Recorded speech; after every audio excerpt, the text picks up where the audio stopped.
Hello guys, it's Tonton from State 948. Welcome to a new video. Today I want to make a very quick video on simple events, but you can, like many simple events in this game, you can think further about them and you can optimize and get more out of it than if you just play them without thinking. So I want to talk about crystal reactivation. As you can see on the screen. This is an event that you will get when you reach fire crystals. So somewhere, let me check. Actually, I'll give you the detail, but 70 days after you started the game, your state will slowly get fire crystal level. So it's a way to upgrade your building beyond the level 30. So you get better troops, better building basically. And you can see in this pack, in these packs or in these things you can buy, you have fire crystal. You have 4 of them. Or you have these fire crystal chests where you get different chances to get fire crystals, etc. So you get many chests, many things to do.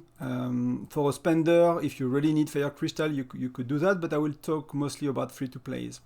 So it's a 2-day event. What you want to do in that 2-day event, as you can see, it started today on my state. It's always on a 4-week cycle. It's like, for us, it's time with local Sunfire. So tomorrow we have local Sunfire. Today we had kill events, so brothers in arms in that game. So it's always at the same time, which is annoying because one of the way for you to, so what you want to do in this event, you want to collect these at the bottom right, what they call fire crystal amber. So you have a few options.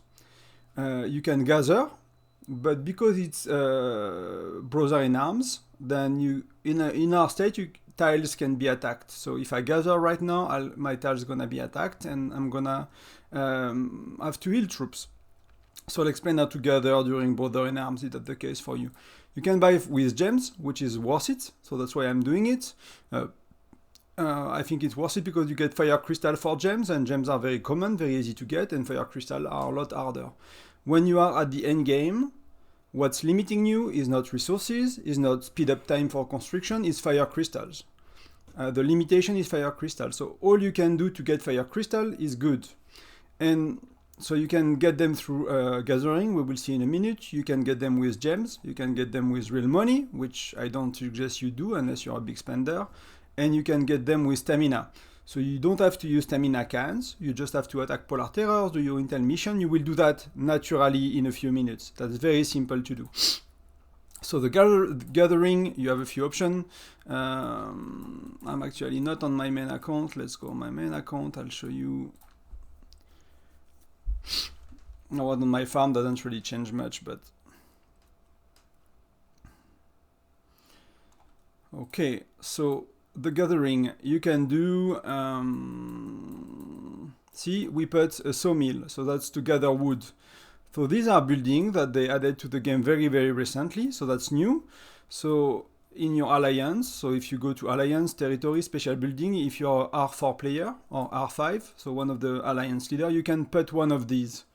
And then you are safe to gather in it. That cannot be attacked. So if you can see, I put it myself. I put a flag saying it's safe to gather, and many of us are gathering inside it, and we are safe. Nobody can attack us. So that's a good way to gather. Otherwise, you have to use your burden bearer, so your pets. That's collecting instantly a tile.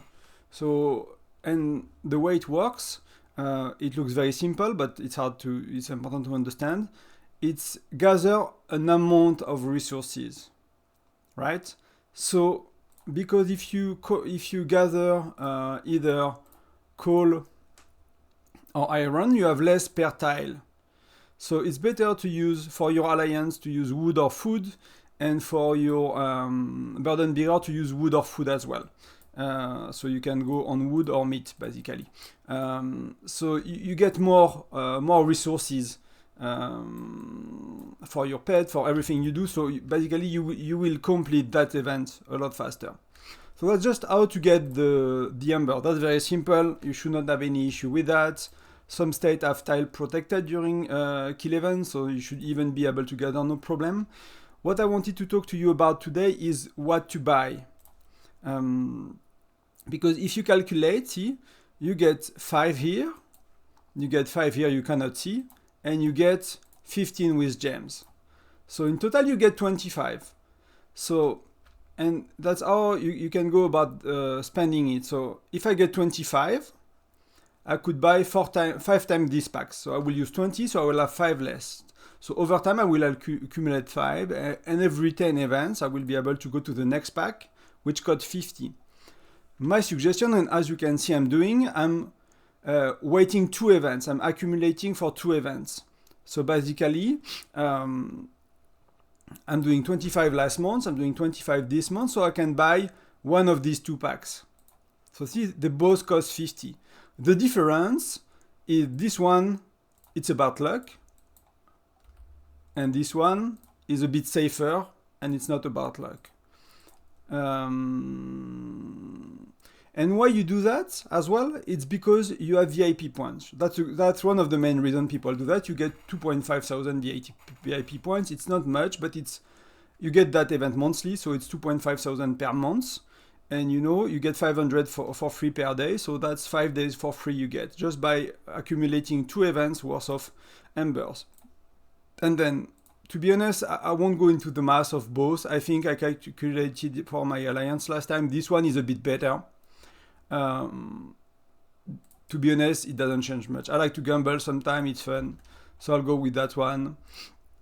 So you can see what I will get. So 5, 5, 5, 5. I'm not lucky so far. 5, 5, 5. So see, like it was a very bad decision on my end, but it's based on luck. So I got 35. Here I would have had 35 plus a bit more. So I could have had twice what I got. Last time I got lucky, I got 2 times 100. So if you want to be safe, go with that pack. The uncommon fire crystal pack. If you want to gamble and have fun, and okay, that's an okay choice as well. Overall, over a long period of time, you will it will even out because of percentages, right? You might be lucky, you might be unlucky, but that's basically it. So that's really so you have 3 strategies before I close this video. Either you buy. Let me check. I'm on the wrong one. These ones. So you buy them 5 times, right? You use 20 and you keep 5, and every 10 events or every 10 months, you open one of these 2 packs.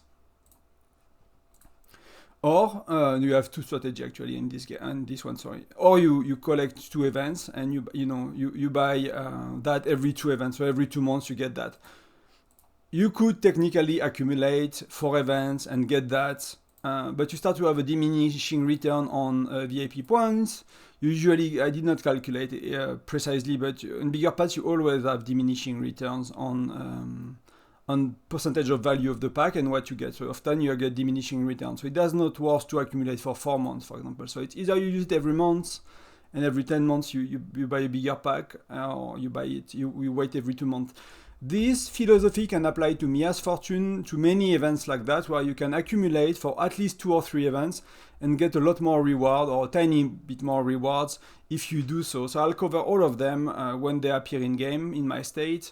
So you can start to think that way. And the idea here is to optimize a bit on fire or on crystal reactivation, optimize a bit on Mia's Fortune, optimize a bit on King of Icefield, optimize a bit on every single event in the game, and that's make a difference. If you just optimize crystal reactivation, you won't see the difference. Like the 2.5k VIP points per month, like it's not gonna matter, right? At the end of the day, it's too little to really matter. But if you take the approach to optimize how you play and you do it on every single event, you will see you will get ahead of people after a few months, and you will be slightly ahead. And over a year, over more, you will be ahead a lot. So that's why this channel is about. That's what I will teach you and explain to you. So thank you very much for watching, and see you in the next one.